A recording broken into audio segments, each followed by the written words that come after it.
ధ్యాన మాతృత్వము, దివ్య మాతృత్వము, గర్భంలోని శిశువుతో మాట్లాడడము, ప్రసవం, పిల్లల పెంపకము ఇవన్నీ కూడా మనము చెప్పుకున్నాము.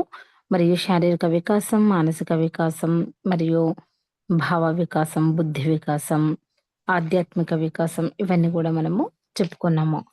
అంతే కాకుండా ఇంకేంటి బిడ్డకు ప్రేమను, రక్షణను ఇస్తున్నారు. ఎంతో హాయిగా, క్షేమంగా, ఆనందంగా ఆ బిడ్డ ఉంది. అవునా? ఇప్పుడు మీ తల్లిని ఒక 5 లేదా 4 సంవత్సరాలు ఒక చిన్న పాపగా ఊహించండి. కదా! నిన్ననుకున్నాం కదా మనము. మనం ధ్యానంలో కూర్చున్నప్పుడు మీరొక చిన్న పాపలాగా ఉన్నట్టుగా ఊహించుకోండి అని. అదే మాదిరిగా ఇప్పుడు మన తల్లిని కూడా 5 లేదా 4 సంవత్సరాలు ఒక చిన్న పాపగా ఊహించాలి. ఎంతో భయంగా, బెదురుగా, అమాయకంగా చూస్తున్న ఓ చిన్న పాపగా చూడండి. ప్రేమకై, మెప్పు కోసమై, ఇంకా అంగీకారం కోసం, రక్షణ కోసం చూస్తున్న ఆ చిన్న పాప కళ్ళలోనికి చూడాలి. మాటలే అవసరం లేదు. మీ భావాలను, మీ చూపు ద్వారా ఆ పాపకు చేరనివ్వండి. ఇప్పుడు మీ చేతులను చాచి ఆ పాపను మీ దగ్గరకు తీసుకోండి. మీ కౌగిలిలోకి తీసుకొని ఆ పాపతో చెప్పండి. నీకోసం నేను ఉన్నాను. నిన్ను ఎంతో అపారంగా ప్రేమిస్తున్నాను. నిన్ను అన్ని విధాలా రక్షిస్తాను, గౌరవిస్తాను అని చెప్పండి. ఆ పాప ఆ కౌగిలిలో ఎంతో హాయిగా సేదతీరుతోంది. ఇప్పుడు ఆ పాపను కూడా చిన్నదిగా, మరింత చిన్నదిగా మీ హృదయంలో పట్టేంత చిన్నదిగా చేసి, మీదైన మీ సొంత బిడ్డతో పాటు మీ హృదయంలో ఉంచండి. అక్కడ ఆ ఇద్దరు ఎంతో ఆనందంగా ఒకరితో ఒకరు చక్కగా, స్నేహంగా ఉంటూ ప్రేమను పంచుకుంటున్నారు. ఇప్పుడు మీ తండ్రిని 4 లేదా 3 సంవత్సరాల చిన్న బాబుగా ఊహించండి.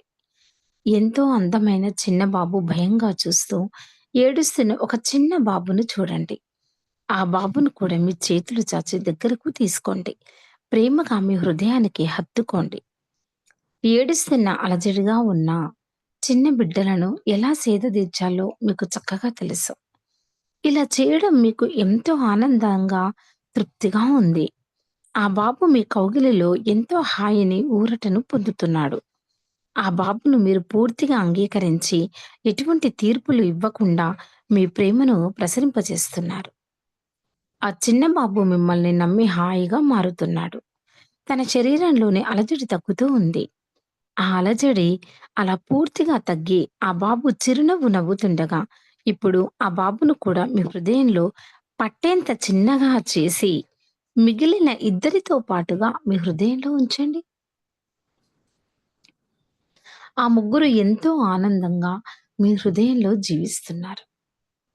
ఒకరికి ఒకరు ఎంతో ప్రేమను పంచుకుంటున్నారు. ఎటువంటి తీర్పులు, విమర్శలు లేవు. హాయిగా ఆడుతూ, ఒకరి మెప్పును ఒకరు పొందుతూ ఎంతో సురక్షితంగా ఉన్నారు. మీరు వారికి చక్కగా ప్రేమను పంచుతున్నారు.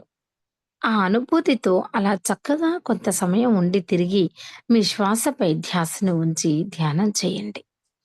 ఈ ధ్యాన ప్రక్రియ ద్వారా ఎవరిలోనో మార్పు తీసుకురావాలని ఆశించకండి. ఇది మీ సొంత అవగాహనను మార్చుకొని, మీ తీర్పులను, మీలో ఉన్న అవరోధాలను తొలగించుకోవడానికి.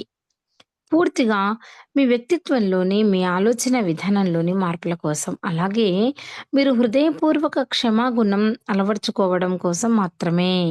ఈ ధ్యాన ప్రక్రియ ద్వారా మీ తల్లిదండ్రులను మార్చాలి అనుకోవద్దు. వారిలో ఈ జ్ఞానం ఉద్భవించినప్పుడు వారే స్వయంగా మారతారు. ఈ ప్రక్రియ మీ నమ్మకాలను, మీ బ్లాక్స్‌ను పరిణామం చెందించుకోవడం కోసం. మీరే మీ తల్లిదండ్రులను ఎంచుకొని ఈ జన్మ తీసుకున్నారు. వారి ద్వారా మీకు ఈ జీవితం ప్రాప్తించింది.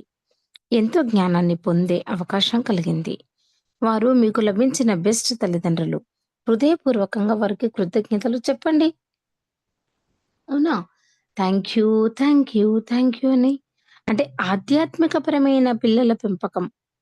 అవునా? అంటే స్పిరిచ్యువల్ పేరెంటింగ్ చేయడం కోసం మొదటగా మీరు ఒక ఆధ్యాత్మిక వ్యక్తిగా, స్పిరిచ్యువల్ పర్సన్‌గా తయారు కావాలి. మన వద్ద లేని దానిని దేనిని మనం మన పిల్లలకు ఇవ్వలేము.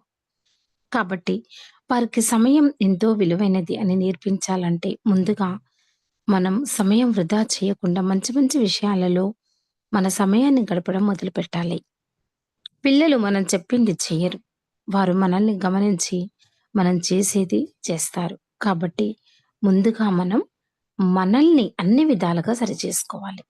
మన నమ్మకాలను, మన మాటలను, మన జీవన విధానాన్ని అంతటిని. అప్పుడు మాత్రమే దానిని మన పిల్లలకు అందించగలం. మరి మనం అలా అవ్వడానికి ప్రతినిత్యం ధ్యాన సాధన, మంచి పుస్తకాలు చదవడం, ఎప్పటికప్పుడు సరికొత్త జ్ఞానాన్ని అందరి నుండి తెలుసుకోవడం, ఎప్పుడూ మన ఆలోచనలను, మన నమ్మకాలను గమనించుకొని సరికాని వాటిని గుర్తించి సరిచేసుకోవడం. దానికై ఎంతో ఎరుకను సాధన చేయడం. వీలు కుదిరిన ప్రతిసారి ఆచార్య సాంగత్యం అంటే గురువులతో సమయం గడపడం. వారి నుండి జ్ఞానాన్ని పొందడం. లాంటివి చేయాలి.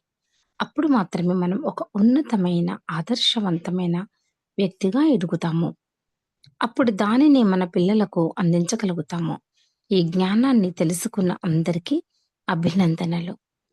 నాకు తెలిసిన జ్ఞానాన్ని పంచుకునే అవకాశం ఇచ్చినందుకు, ఈ పుస్తకాన్ని ఇంత చక్కగా, ఇంత ఎక్కువగా ఆదరించినందుకు, ఇంకా ఆదరిస్తున్నందుకు ధ్యానులకు, మిత్రులకు అందరికీ నా వందనాలు, అభివందనాలు. ధన్యవాదాలు మీ అందరికీ. విని ఆదరించిన మీ అందరికీ thank you, thank you, thank you. మరియు ఈ ధ్యాన మాతృత్వము రచన, సేకరణ సి. దేవి సూర్య గారికి హృదయపూర్వక ధన్యవాదాలు తెలుపుకుంటూ ఇంతటితో ఈ ధ్యాన మాతృత్వము సమాప్తం.